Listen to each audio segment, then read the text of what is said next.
करते हैं प्रधानमंत्री के अपील की। पश्चिम एशिया में युद्ध की तपिश अब दुनिया की अर्थव्यवस्था तक महसूस की जा रही है और भारत इससे अछूता नहीं है।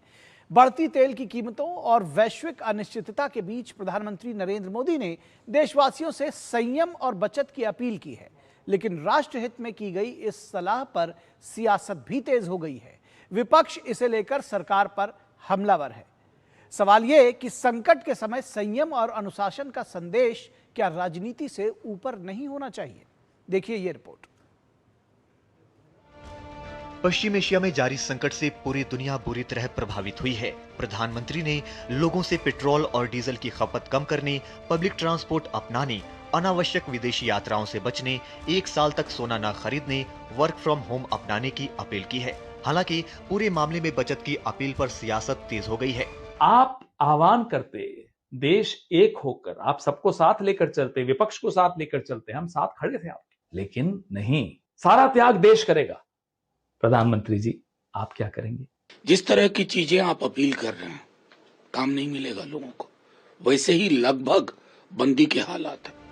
विपक्ष की बयानबाजी को सिरे से नकारते हुए एनडीए नेता इसे केवल विपक्ष की राजनीतिक लालसा का फल बता रहे हैं। प्रधानमंत्री जी ने दूरदर्शी होने के नाते आह्वान किया है भारतीयों को। इससे पहले पूर्व प्रधानमंत्री जवाहरलाल नेहरू जी, पूर्व प्रधानमंत्री इंदिरा गांधी जी ने भी ऐसा ही आह्वान किया था। उस वक्त कांग्रेस पार्टी बीन बजाती हुई कह रही थी कि जिम्मेदार नेतृत्व है, एहतियातन ऐसी अपील कर रहा है। प्रधानमंत्री जी का जो आह्वान है ये बहुत बड़ा इम्पोर्टेंट है।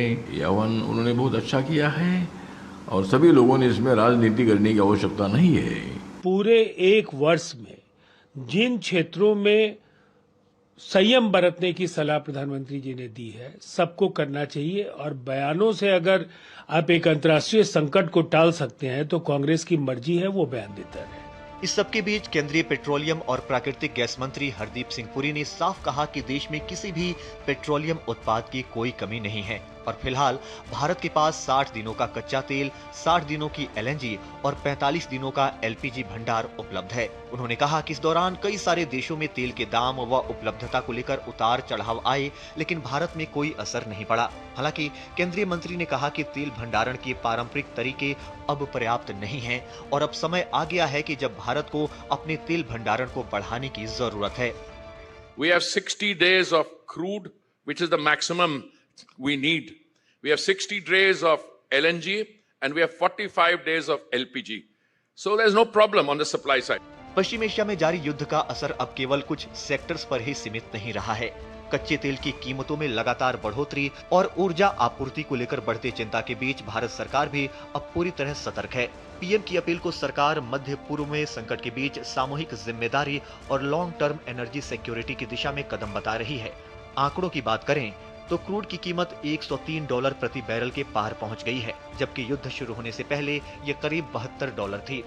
अगर तेल की कीमतों में $10 प्रति बैरल की बढ़ोतरी लंबे समय तक बनी रहती है तो भारत का आयात बिल 13 से 14 अरब डॉलर तक बढ़ सकता है। इससे महंगाई और सरकारी खर्च दोनों पर दबाव बढ़ेगा।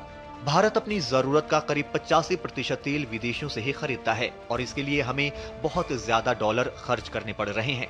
ऐसी स्थिति में सरकार चाहती है कि हम उन चीजों पर पैसे बचाएं जो बहुत जरूरी नहीं है, ताकि देश की अर्थव्यवस्था पर दबाव कम हो सके।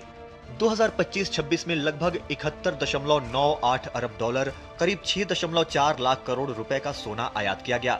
सालाना देश में करीब 700 से 800 टन सोना आयात होता है। सोने का भारी आयात देश के व्यापार घाटे को बढ़ाता है, क्योंकि इसके लिए बड़ी मात्रा में विदेशी मुद्रा खर्च करनी पड़ती है। ऐसे में विदेशी मुद्रा भंडार पर दबाव पड़ता है।